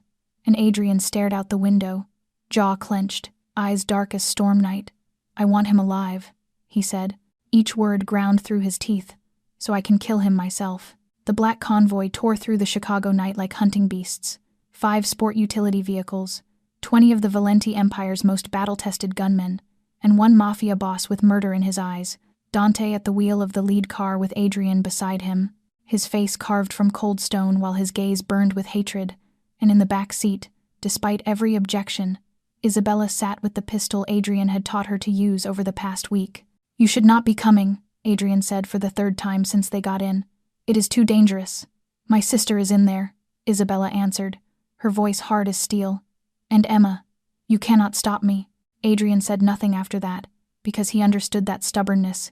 He would have done the same if Emma were the one being held, and she was. The abandoned warehouse lay on the southern outskirts of Chicago, in an old industrial zone dead for decades, surrounded by collapsed buildings, weeds grown as high as a person's head, and darkness thick as ink, the perfect place to hide hostages. The convoy stopped about 300 meters away. Adrian signaled his men to fan out and seal the area from every direction. Then he looked at Isabella, his voice dropping. "Stay in the car. Wait until we control the situation." Isabella was about to argue, but something in Adrian's eyes made her stop. Not an order this time, but a plea. "Please," he said, for the first time using the word with her as if it belonged naturally in his mouth. "I cannot focus if I have to worry about you." Isabella nodded, even though everything inside her was boiling. Adrian and Dante led the entry team, moving through the dark like ghosts, approaching from the rear where a rusted steel door waited. Dante signaling as two gunmen stepped forward to break the lock, the door opening with a shriek of metal, and then hell began. Gunfire ripped the night apart. Marcus's men were waiting inside, and the shootout exploded instantly, bullets slicing through air, screams, shattering glass, metal slamming into metal. Adrian moving like a panther, swift and lethal, dropping two men before they could even react, and then driving deeper into the warehouse. Dante covering the rear with 3 more shooters clearing the way. Inside, the warehouse was black as pitch, lit only by a few weak oil lamps that trembled and threw sickly light. Adrian pushing forward, eyes scanning every pocket of shadow, gun ready, and then he saw them. A chair sat in the middle of the space, Lucia bound to it, her mouth sealed with tape, and beside her, on the cold concrete floor, was a small portable crib. Inside it, Emma lay wrapped in a thin blanket, her face red and tear-streaked, her cries reduced to weak, exhausted whimpers. She had been crying for so long she had nearly lost her voice. Adrian rushed to his daughter while Isabella sprinted to Lucia. Adrian lifted Emma from the crib, cradling her against his chest, and the baby immediately buried her face in his neck, her tiny body shaking with silent sobs, her small fingers clutching his shirt with desperate strength. "I've got you," Adrian whispered, his voice cracking. "Daddy's here. You're safe." Meanwhile, Isabella dropped to her knees beside Lucia, hands tied, mouth sealed with tape, eyes wide with terror. Isabella tore the tape from her mouth. "You are safe," she said fast, cutting the ropes. "Are you hurt? Can you stand?" "Isabella," Lucia gasped. "The baby is the baby okay?" "She's okay. Adrian has her. Can you stand?" Lucia nodded and tried to rise on shaking legs, Isabella steadying her, turning to get her out. And that was when she heard footsteps behind her and felt the cold press of a gun barrel against the back of her head. "Hello, Isabella." Marcus's voice came, cold and delighted. "And hello, big brother. What a touching reunion." Adrian went still. Emma clutched protectively against his chest, not daring to move because at this range Marcus could not miss. "Put the baby down," Marcus ordered. "Turn around slowly, and if you even think about trying something, I will put a bullet through your skull and then through that crying little thing in your arms." Adrian's jaw clenched, but he had no choice. He carefully laid Emma back in the crib, the baby immediately starting to wail again at the loss of contact, her tiny arms reaching up for him. He turned to face his brother. Marcus stood there, paler than the last time they met, his wrist still wrapped from the wound Dante had put in it, but the gun in his hand was steady, aimed at Adrian's head without a tremor. "In the end, I win," Marcus laughed, wild and unhinged. "You thought you could exile me, erase me, and I would disappear. You thought I would run like a kicked dog." He stepped closer, the muzzle driving into Adrian's forehead. "I have waited for this moment for 38 years, the moment I see you on your knees at my feet, begging for your life. And then you will watch me smother that baby with my own hands. No heir, no legacy, just you, dying with nothing. You will not leave here alive," Adrian said, his voice ice cold. "My men have this place surrounded." "I know," Marcus said, "but I do not need to leave. I only need to watch you die first." He cocked the gun, a sharp click in the suffocating quiet. "Goodbye, big brother." Drop the gun. A voice spoke from behind, and Marcus froze. He turned his head, and what he saw stopped him cold. Isabella stood there less than 5 meters away, her pistol aimed straight at his head, and she did not know when she had run in, did not know how she had made it through the firefight outside. She only knew that when she heard Marcus say goodbye, her legs had moved on their own. "You," Marcus sneered. "What are you going to do? Shoot me?" "I said drop the gun," Isabella repeated, her voice shaking while her hands stayed steady as rock, because Adrian had taught her how to hold it, how to aim, how to control her breathing, how to squeeze the trigger. "If you do not, I will shoot." Marcus stared at her, then laughed, contempt thick in it, mocking and cruel.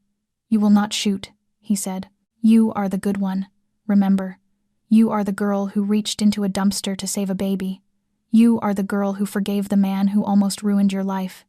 You do not have it in you to kill." He turned back to Adrian, pointing the gun at him again, treating Isabella like she was nothing. "Stand there and watch. Watch me kill my brother. Then I will kill you. Kill your sister.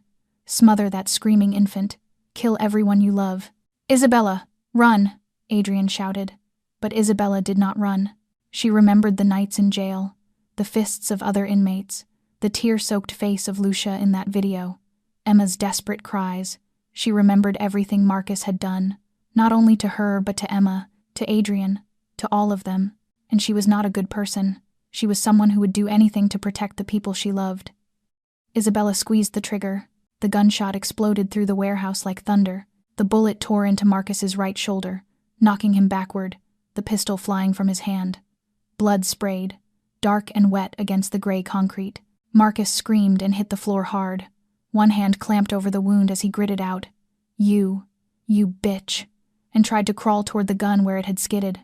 But Adrian was faster. He surged forward, kicked the weapon farther away, then planted his boot between Marcus's shoulder blades and drove him down. "Don't move," Adrian snarled, his voice the sound of a storm. Isabella stood there with her pistol still aimed forward, her whole body trembling like a leaf in high wind, unable to believe what she had just done. Because she had shot someone, she had actually shot someone, and the world felt unreal around the edges. Behind her, Emma's cries had shifted, no longer the desperate wails of terror, but something different. The baby had heard Isabella's voice, and now she was reaching toward her, her small arms stretching out, her cries turning to urgent, pleading sounds. Isabella turned, dropped the gun, and scooped Emma into her arms. The baby immediately quieted, pressing her face into Isabella's neck, her tiny body still shaking but no longer screaming. In the distance, sirens began to wail, growing louder as they closed in. Dante had called the police the moment the firefight started, partly to make sure Marcus would be taken by the law this time, with no chance of slipping away like before. Minutes later, the warehouse flooded with the red and blue wash of patrol lights. Dozens of officers poured inside with weapons drawn, sealing off the area, and at the front of them was a familiar face. Detective Maria Santos stepped into the warehouse, her sharp eyes taking in the scene in a single sweep. Marcus on the floor bleeding from the shoulder, Adrian standing over him, Isabella holding a trembling baby in her arms. "Miss Reyes," Detective Santos said, calm but firm. "Is the baby injured?" "No," Isabella whispered, her voice breaking. "She's scared. But she's okay. Put the weapon down," Detective Santos said, nodding toward the pistol on the floor. "Slowly. No one is going to shoot you." An officer came to collect the weapon while others snapped cuffs on Marcus and lifted him onto a stretcher. "We need an ambulance," someone shouted. "Two injured." Lucia was brought out on another stretcher. She was conscious, only suffering a few shallow cuts and dehydration from being held too long. And when her stretcher passed Isabella, she reached out and grabbed her sister's hand. "Isabella," Lucia cried, her voice thin and shaking. "You saved me. You saved the baby." Isabella dropped to her knees beside her.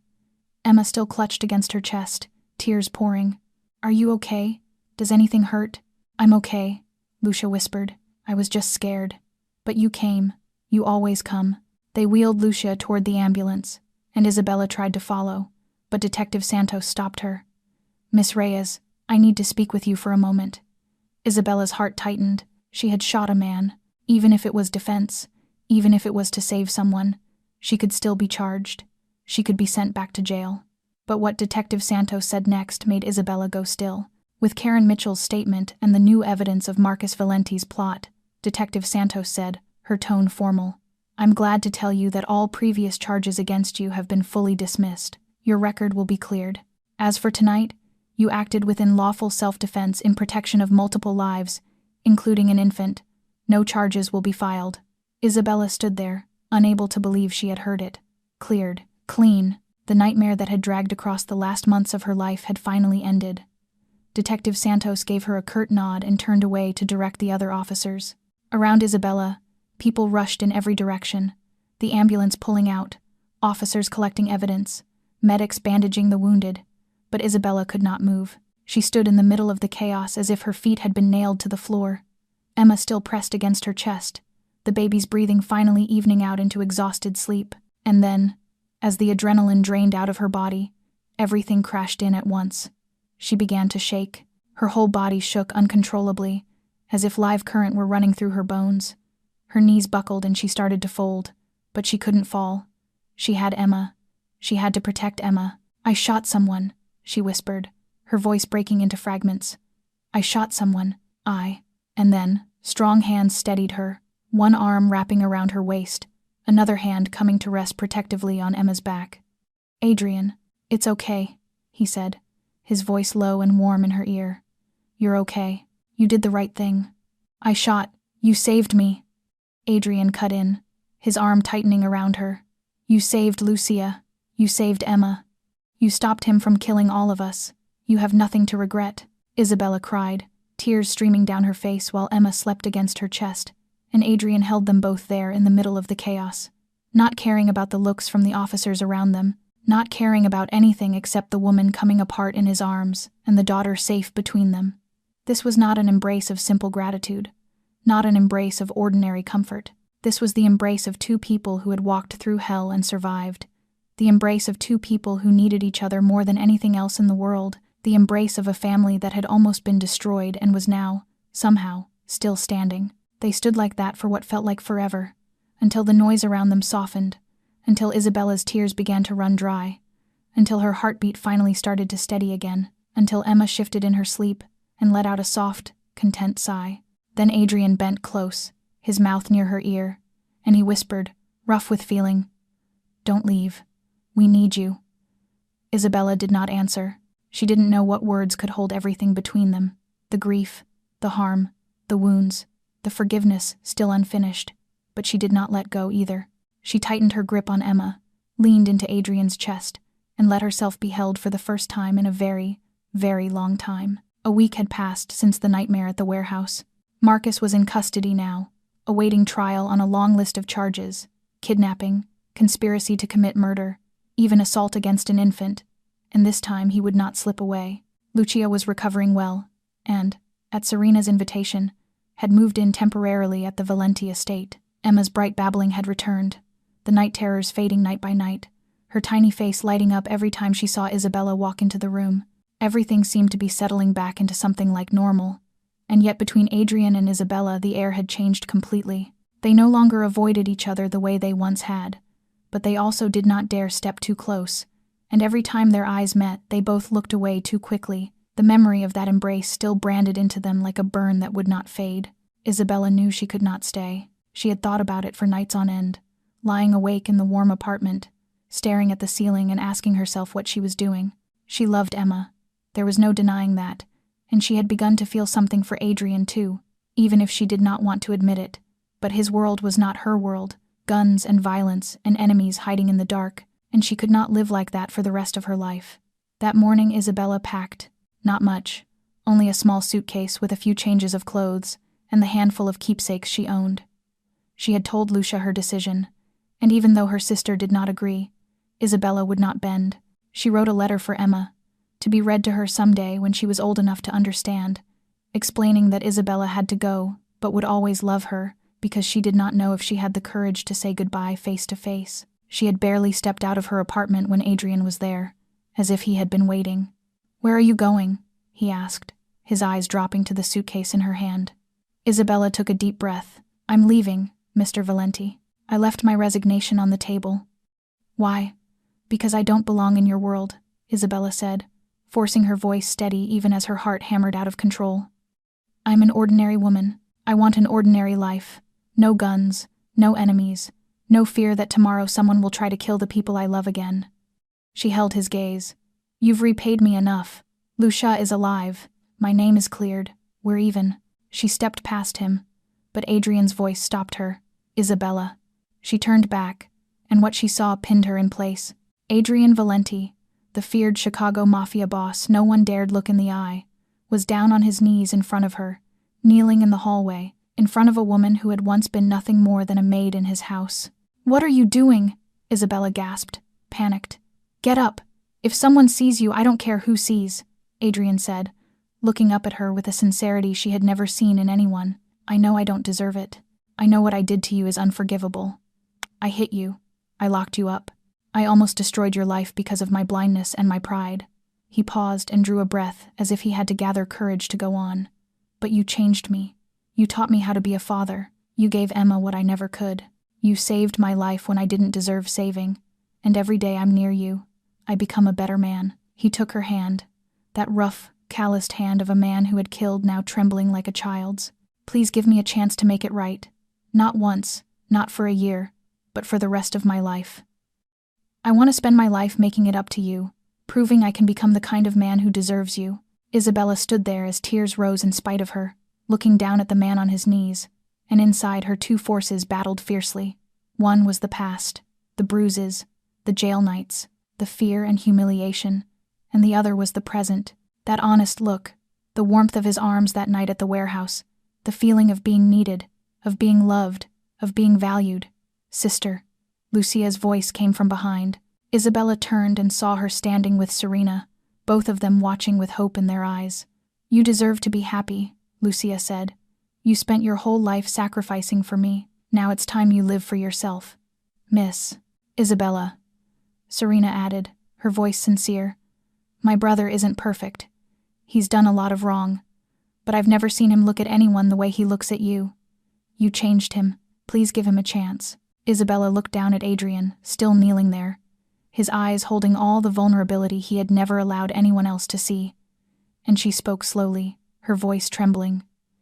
"If I stay, I have one condition, anything. You have to give up violence," Isabella said, firm now. "No more killing, no more gang wars, no more things that put this family in danger.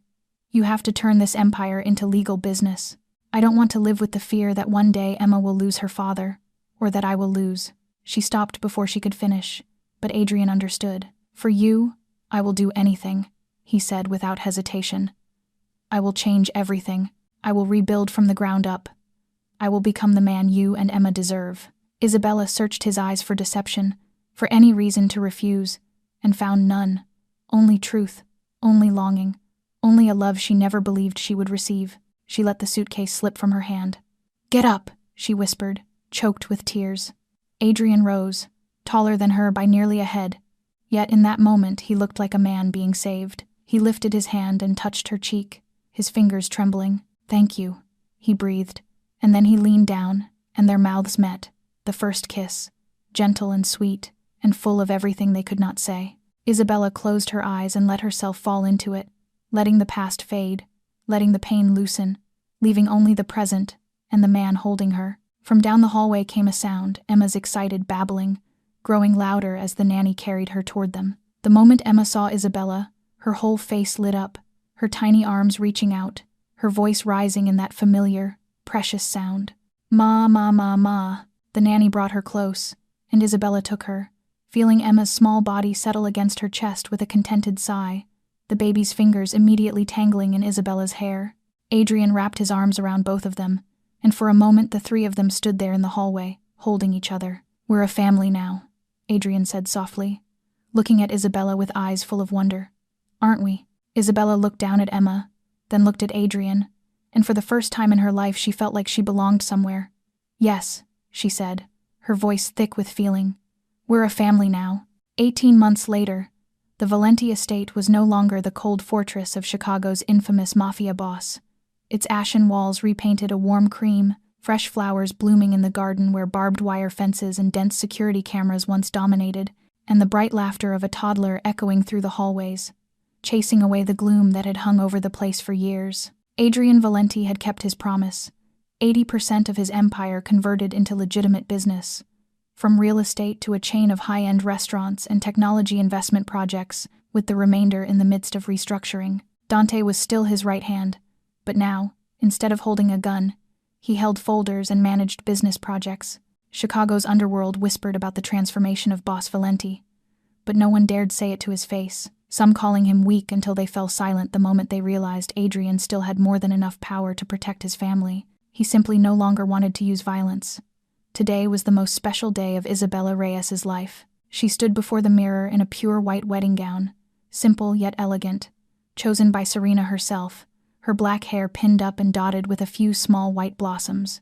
No expensive jewelry, only the cheap bracelet Lucia had given her years ago, the bracelet Isabella had believed lost forever when she was thrown into jail. Lucia stood beside her with tears in her eyes. "You're so beautiful," she said, voice thick with emotion. "If Mom and Dad could see you now, they would be so proud." Isabella hugged her sister, feeling Lucia's healthy heart beating steadily beneath her blouse, remembering how, 1 year earlier, she thought she would lose her, and now Lucia stood here beautiful and full of life, cheeks blushing whenever she mentioned Dr. Ryan, the man who had operated to save her and who was now dating her. The wedding ceremony was held in the back garden, beneath the old oak tree where Isabella often sat with Emma, with no hundreds of guests, no press, no show, only family and the closest people. Dante stood beside Adrian as best man. Serena served as Isabella's maid of honor. Lucia sat in the front row, fingers tightly laced with Dr. Ryan's hand, and Emma, now 2 years old in a fluffy pink dress, toddled down the aisle clutching a small basket of petals, scattering them with clumsy, joyful abandon, occasionally stopping to pick one up and examine it before dropping it again. When Isabella stepped out from the back door, Adrian waited at the end of the path and forgot how to breathe, because the woman walking toward him was no longer the muddy, shivering maid from that night in the rain, no longer the battered girl in a county jail. This was his Isabella, radiant and strong, the woman who saved his daughter, saved his soul, and changed everything he thought he knew about himself. Their vows were spoken beneath birdsong and a gentle breeze, and when Adrian kissed his bride, Emma squealed and clapped her tiny hands, then held up her arms and called out, "Mama! Dada! Up! Up! Mama!"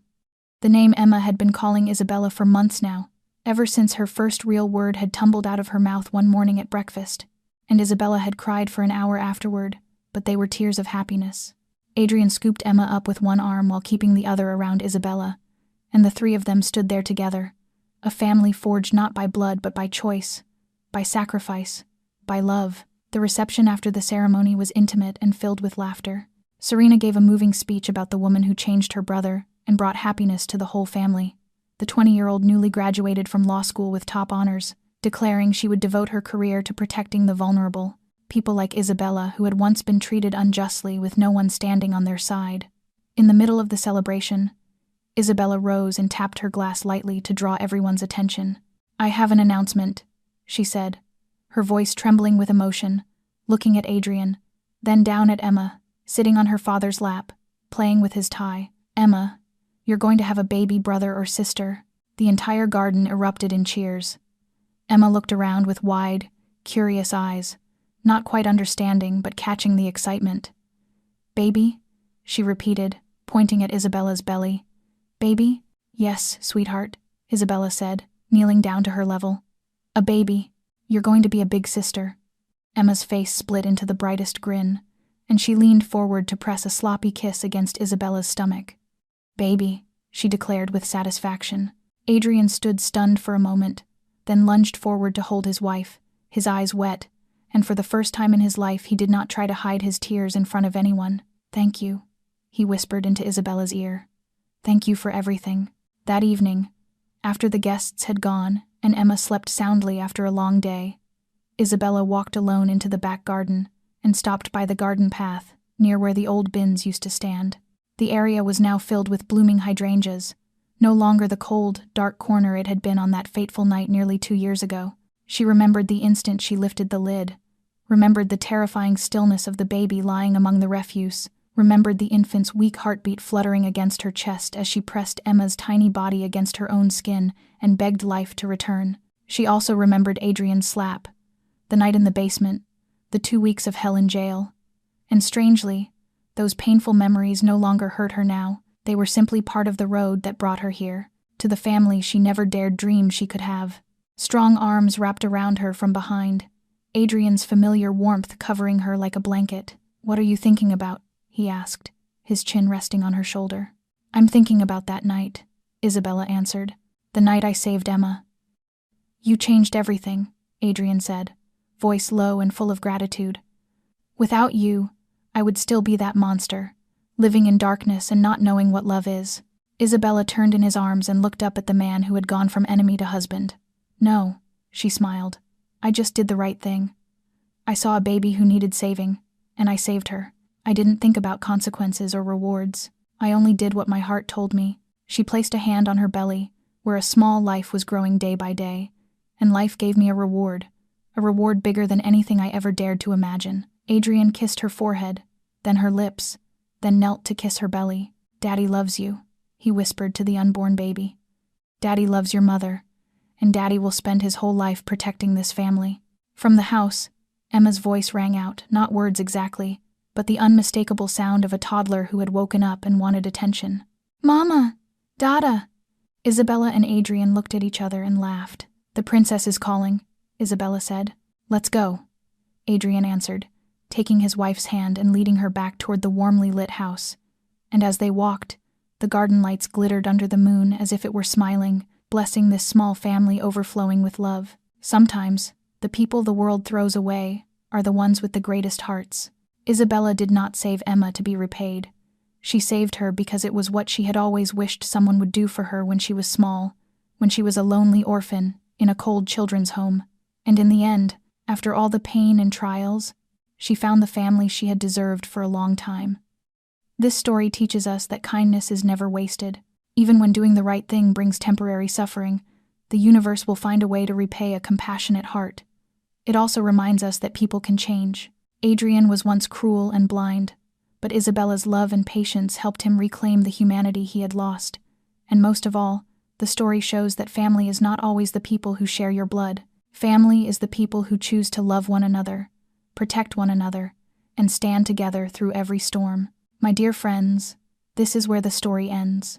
Thank you for staying with Isabella and Adrian through this emotional journey. If this story touched your heart, please press the like button and subscribe to our channel so you do not miss the compelling stories we share every day. Please share this video with the people you love, the people who need to be reminded that life always offers a second chance to those who deserve it. We would truly love to hear what you feel, from the deepest place in your heart. What do you think about this story? Have you ever faced a moment in life that forced you to struggle between doing the right thing and protecting yourself? Share your thoughts in the comments below. We read every comment, and we value every one of your opinions.